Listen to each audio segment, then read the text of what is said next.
2 years ago, I disassembled the Spyderco Manix 2 lightweight. Disassembled is putting it mildly. I literally had to rip it apart.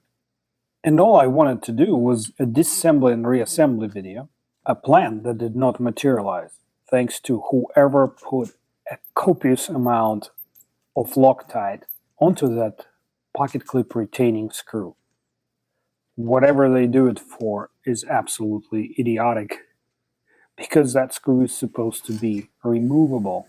The reason it's set in a bag for 2 years is there aren't a lot of aftermarket scales for the lightweight version of Manix 2. For the regular Manix 2, no problem, but that wouldn't work, and I wasn't about to pay $250 for a Chinese titanium. And then I discovered this company, Applied Weapons Tech, which manufactures a whole lineup for various knives of scales made out of billet aluminum, high-grade aluminum, and normally hard anodized or cerakoted. I prefer hard anodized any day over cerakoting. It's just a better finish in my humble. But if cerakote is what you like, go for it. I mean, look at this. You can actually see the beauty of the metal showing through the semi-opaque anodizing. Why use anodizing on aluminum? Scratch resistance. All right, that was my only unsolicited opinion for the day. Before I reassemble any knife that runs on washers, I deburr and polish washers on my sharpening diamond plate. I use high grit, like 2000 to 3000, so I don't remove too much material. And honestly, Spyderco washers require less fiddling than, say, Benchmade. They just make them flatter. I buff the washers on my Strop. This is my favorite Strop ever, Beaver craft. High quality leather, and it's made in Ukraine, where I'm from. And it runs a little cheaper than the Asian version on Amazon. I will provide a link for this thing. You don't have to use my links, but they do help my channel.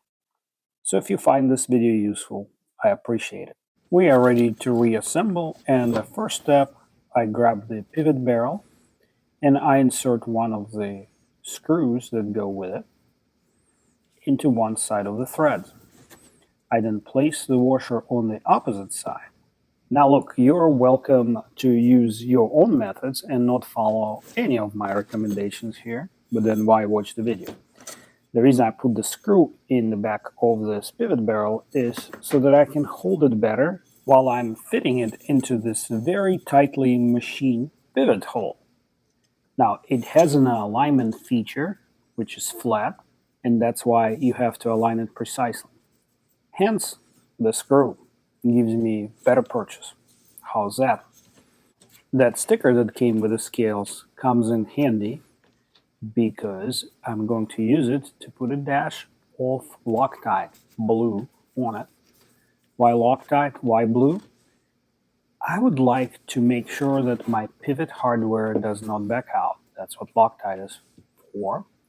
Why blue? Because blue designates a non-permanent Loctite, meaning when it dries and cures, you will still be able to remove the screw without stripping the threads, stripping the screw head, or bending your driver tip.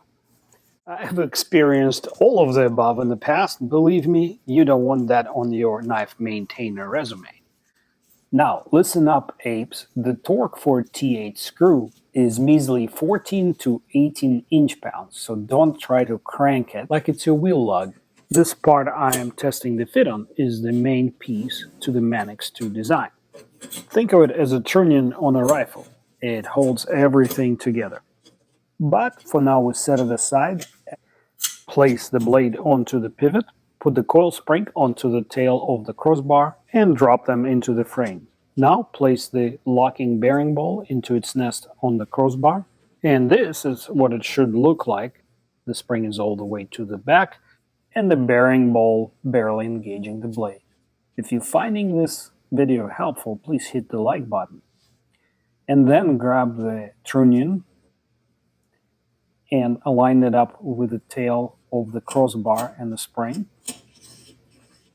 and then carefully push it forward while keeping your other hand on that bearing ball. If done correctly, the trunnion will lock into place. And did you see the blade move a little bit? That means the ball engages the locking surface on the back of the blade. If you remember to grab the second washer and place it on the pivot, you belong to an elite group of hyper-intelligent people, I would say top 5%, who remember this step and who do not have to disassemble it again to put the washer in. I personally belong to the remaining 87% of people who did not remember it the first time they did. Speaking of bad memory, I forgot to mention that Applied Weapons Tech removed one whole set of Chicago screws. Those are the screws that hold the handle halves together. I guess that's because they're cool. And reason number two, because full aluminum construction is by nature a lot stiffer than the FRN that was previously used. Again, I forgot to keep track of what length screws go where, and I am putting incorrectly the shorter screw into the Chicago screw barrel, or screw nut.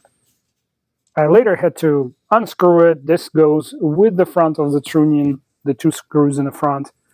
But you are smarter than me because you're watching a video before doing anything. And so you will not be repeating my mistake. Short screws go in the front, long in the middle. And of course, the pocket clip hole. Only a couple things left to do is to reinstall all the screws, and I am applying Loctite blue again to the second pivot screw. And then I'm just going to put the rest of the screws together and install the pocket clip. The pocket clips made out of wire are a little bit fidgety, so I developed my own little procedure of putting them in. So stick around to witness how I've done it, and then we will do the functional comparison. I have other Manix 2 lightweights in different steels, so we'll be able to compare them side by side after this installation is complete.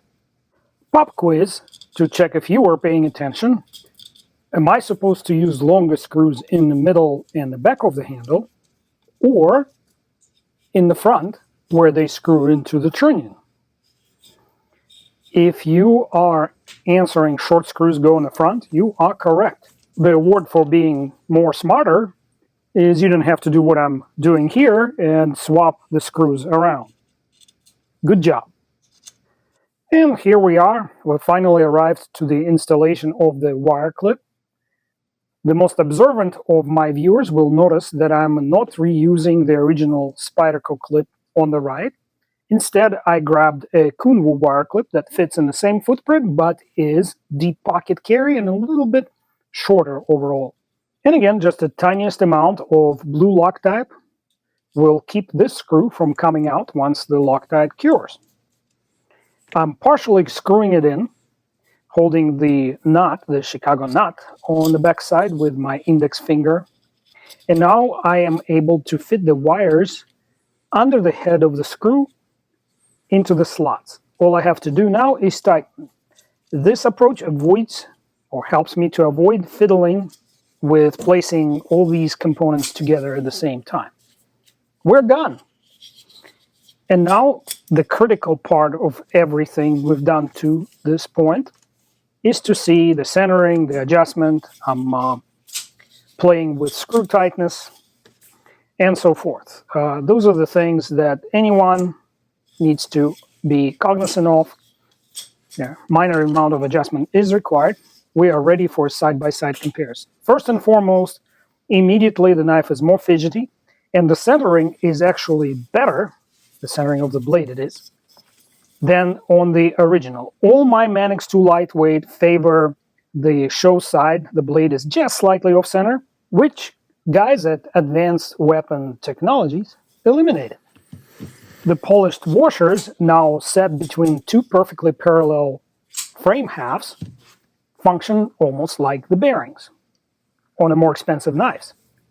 But is it still the lightweight?